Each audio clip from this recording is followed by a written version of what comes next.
Yeah, last week we finished a series called Changing Church, and we are writing chapter 14 of our story, and we're all coming together, and in this 5 weeks we talked about adult ministry, how it's the second phase of our vision, and we have unfolded that. We've already jumped into the middle of it, and we are very, very excited about where this is leading us, and we know it's producing a tremendous amount of excitement, a tremendous amount of growth, and we are ready to see what God has for us in this next phase.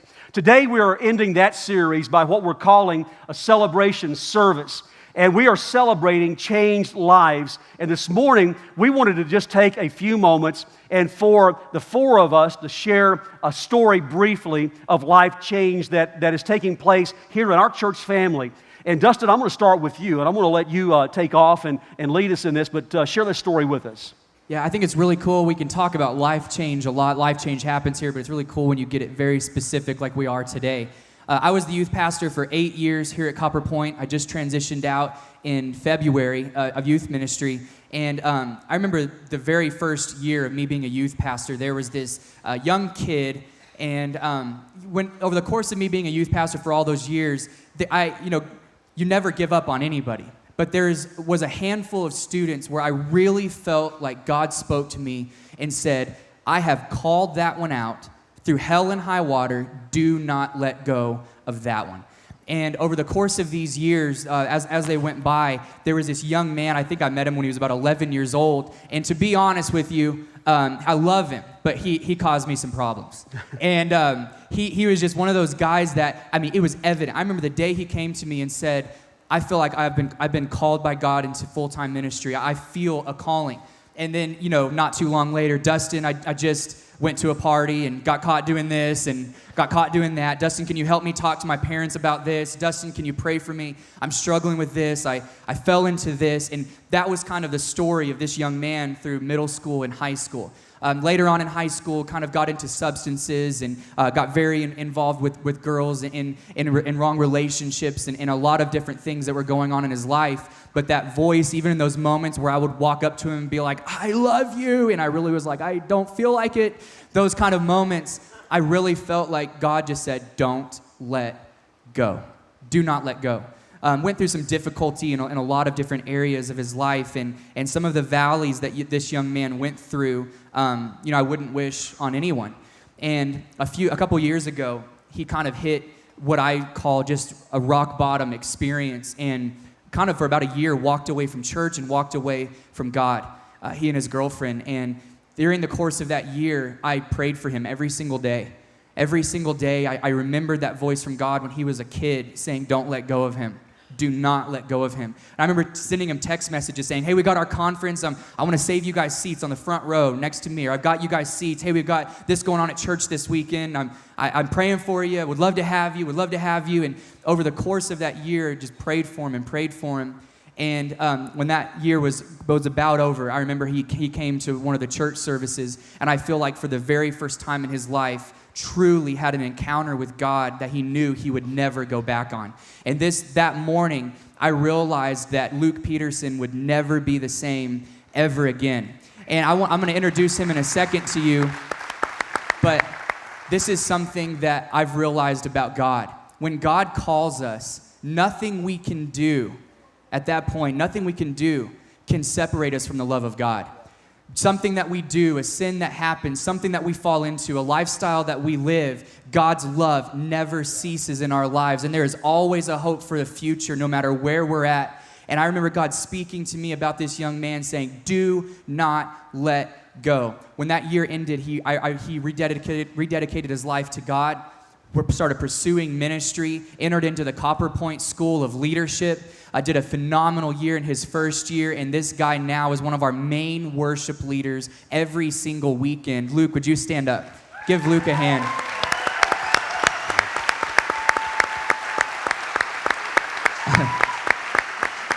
Stay standing just for a second.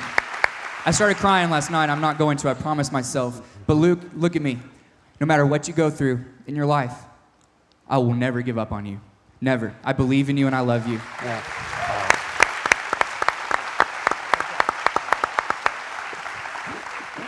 How are you excited to just be a part of a church that has life change happening in it every single weekend. It's phenomenal. My story deals with a particular young lady. In fact, her entire life she has faced opposition. And when she was 6 months old, her father was shot and killed. And as you can imagine, growing up in a situation like that, cultivated a hate towards the world. And when it came to Jesus or religion or Christianity or anything like that, she would turn the opposite way and run. I didn't want to have anything to deal with it. And by the time she was 11 years old, she was a devout atheist, didn't believe in God, didn't care for any of it. She already had a drinking problem, questioned her sexuality. This is 11 years old. And was caught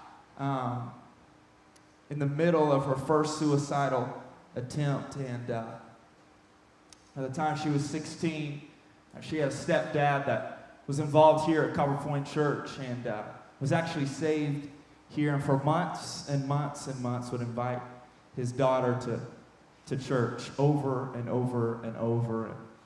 And, obviously not wanting to be a part of it.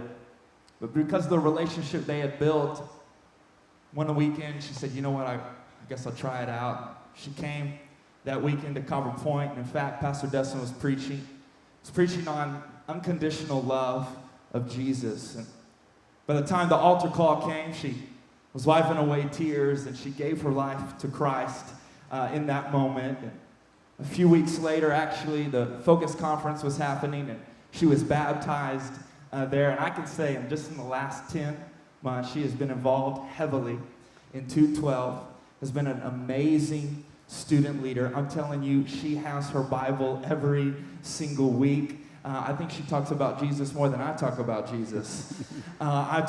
She's on the front row, and she is worshiping as passionate as ever. And I just want to give it up for Mariah Griego. If you could stand up.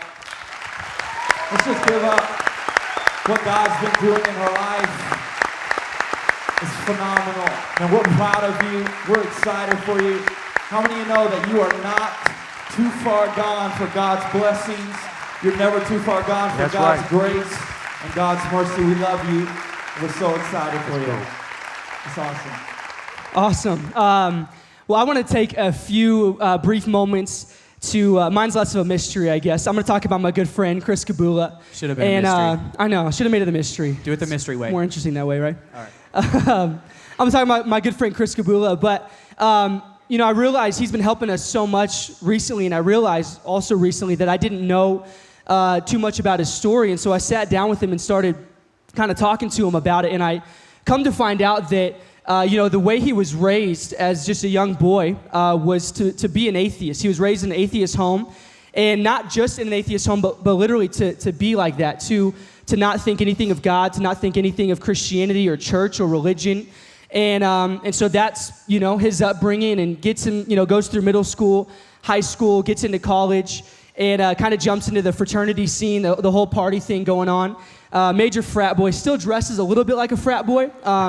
So there's a little residue left that we're trying to get rid of. But got into that scene, and he was just telling me that really just kind of got lost in college. Like, it seemed fun for a while. I love the Bible because it's so honest. It tells us that sin is fun. Has anybody ever had fun sinning? You can admit that in church. I'm raising my hand right now. We got a lot of liars in here. So the Bible admits that sin is fun, but it also tells us it's only fun for a season.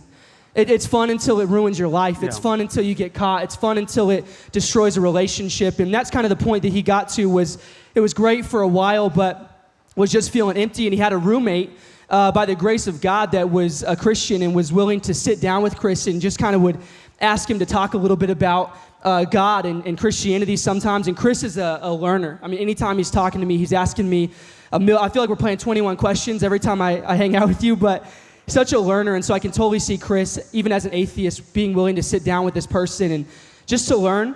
And then he said that kind of began to pique his interest a little, began to break down some walls, and then decided to take a class at UNM on that talked a lot about the New Testament. And again, that began to break down some more walls. And then finally, somebody invited him to our college young adult ministry here at Pointe. And he said by that time he was kind of just primed and ready to go. And so he said yes. started coming. I believe he said he started coming in February of a year or two ago, and then started coming to Copper Pointe in June. And I mean, he's a stubborn guy. I mean, it took him all the way from February till next December to finally make that decision to follow Jesus Christ for the first time. But he did it in this building on a Sunday morning as my dad gave that call at the end of a service. And so finally gave his life to Christ for the first time. And but one thing I want to stick on for a second is that, you know, as this was happening, what's so interesting, and I was actually thinking about this last night, I had been praying for a long time for the University of New Mexico, and I felt like that was something that God had put on my heart, that is going to be our harvest. That is going to be where we go for the next however many years. And I didn't know how to do it. I didn't know where to go. I didn't know the right people. And I believe that as I was praying for that, God was already working on Chris Kabula, and he brought him here for such a time as this. He brought him here for this season. And I can tell you that what we did last night, or 2 nights ago on Friday night on Johnson Field, could not and would not have happened the way that it did if it wasn't for Chris Kabula. And he's helping open doors that we couldn't open, helping find doors that we didn't even know existed. And I know that he's going to be such an integral part in helping us take UNM for Christ. It is such a dark place, and we don't want to just bring a little bit of light to UNM. We literally want to turn the night into day, and I know that he's going to be such a huge part in doing that with us. And so, Chris, if you would stand, I want people to recognize you. Give it up for Chris. Yeah. He's got the whole frat boy polo going and everything, but Chris, I love you, man, and I really believe that God has placed you here for this time. And I think UNM is ripe for the harvest, whether the people there know it or not. We know it, and I'm thankful for you every day. And so let's go take UNM, man. I appreciate you, and I love you. Thank you. Wow. Many years ago, Kay, my wife, graduated from UNM, and she started teaching. And she started teaching kindergarten, but it only lasted 2 years. That's all she lasted after that degree. But while she was teaching there, she met a lady who was an assistant there at the school. Her name was Sharon, and they became great friends and have remained friends all these years. But while they were teaching, Sharon had a young girl, and she was a teenage girl, and Kay kept saying, you know, you need to get her involved in student ministries, because this family was not in church at all, had never gone to church, didn't go to church, and so finally, their daughter, Jennifer, started coming, and we were the youth pastors at that time, and they started coming to our church, and she got involved. But when she got into high school, she got busy doing other things, developing friendships with those outside the church, and she really just lost out, and she vanished, and we didn't see her for many years. Well, it was years later that Jennifer now had graduated from high school and was dating a guy, Jason, and Jason had been married before and had 2 daughters. He also had a rough past and drugs, and had really battled some in cocaine and alcohol. Well, they weren't really a great match for each other, and they started getting into the party scene as they dated. They would go to bars on weekends and clubs and a lot of drinking, and it was really leading in the wrong direction. Well, Jennifer found out that she was pregnant, and so they decided, we really ought to just get married. Well, they had no church association. They really didn't know anyone. The only pastor that they knew was me. And so they called and they said, hey, we want to get married. And so I had a meeting with them, talked with them, counseled with them, and I performed that wedding ceremony in Old Town underneath that white gazebo. And it was a beautiful wedding. And in those conversations, I kept telling them, you have a little baby boy coming, and you need to get in church, raise him in church. You need to just let God be a part of your life. Now, again, this was very foreign to them. Jason was a Mormon, and getting involved in all of this drinking and partying and all. He wasn't a good Mormon. He was just not a good Mormon. And so I was saying, you guys need to get involved. Well, they really tried, and they came periodically, and Jennifer was working on Sunday, so it was really hard for them. But it was over a course of time that they really started getting more and more involved. And it was over a course of time and a progression that they made this strong commitment to Christ. 2 people that had really never, ever been in church. and didn't know anything about God now are serving God. They're growing, they're learning, and now they start getting involved and not just coming, but they start really involving themselves, volunteering, and we do these big outreaches, and I'd noticed that they were in the big middle of it, working harder than anybody else. He became an armor bearer for me. He also was the over our security team. He led that for a while, and then they took over our guest services, and they led all of that. And I'm talking about hours and hours of service to the church every single week. And when they first started coming to the church, she got pregnant with her second child, and little Ariana. And when they found out that they were pregnant, they started running tests, and they found that there were some major complications with this pregnancy. And they said, your daughter has a disease, and that she will not survive childbirth, and we strongly recommend abortion. And, they just said, abortion isn't something we're going to consider, and we'll just work through, and we'll trust in God. Well, little Ariana was born, and there were some complications. But she went through a big surgery, and she recovered, and today she is lively, she is beautiful, she is strong. She's a part of our church here. Just an amazing miracle. And so, we look at their kids, we look at this family, and it's so strange for me to be able to watch a family's progression for their whole life. That I'm looking at this girl when she was a middle school student, and now I'm looking at their children. Jacob, who is now working in our children's ministry and doing all of the lighting, a young boy, and yet in a staff meeting a couple of weeks ago, his name comes up in our staff meeting. And what people are saying is we need to keep our eyes on him. He is a leader. He's someone that even at his young age can start taking great responsibility and leadership here at Copper Pointe. And it's so cool to watch that. But this is what is so great. Jason had a previous marriage of 2 girls. Now those 2 girls are 17 and 18 years old. And for so many years, that was a strained relationship. On Easter Sunday morning, this past Easter, those girls came to visit them. And I looked down as I was speaking, and I saw Jason and Jennifer, his 2 daughters, and one of their boyfriends, all standing here at the front. And at the altar call, when I asked how many of you would like to step forward and invite Jesus Christ into your life, his 2 daughters stepped forward and invited Christ into their lives that day. And, I watched Jason, and he was standing there, and these tears just flowing down his face. And after all of these years, there has been such restoring, healing, bonding, blessing by the power of Jesus Christ.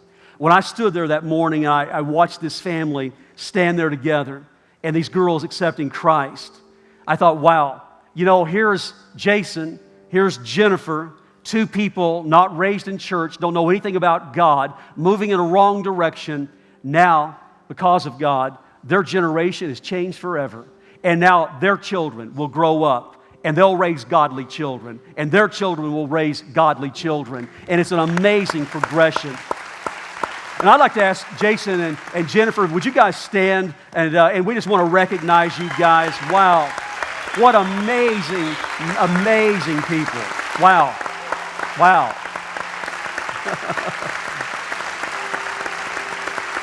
Yeah.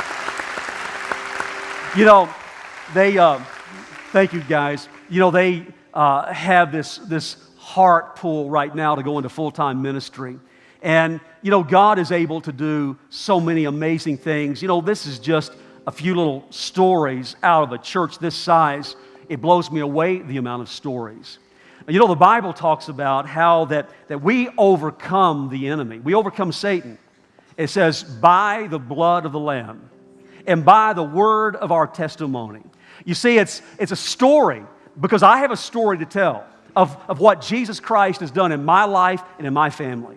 You have a story to tell of what Jesus Christ has done in your life and the transformation that He has done in your life. And there are people craving to hear your story because everybody needs a miracle. Everybody wants something great to happen in their lives. No one wants to live in the pain and the misery of a sinful life. Nobody wants that. And so they are dying to hear your story, because the story is what changes the lives of people.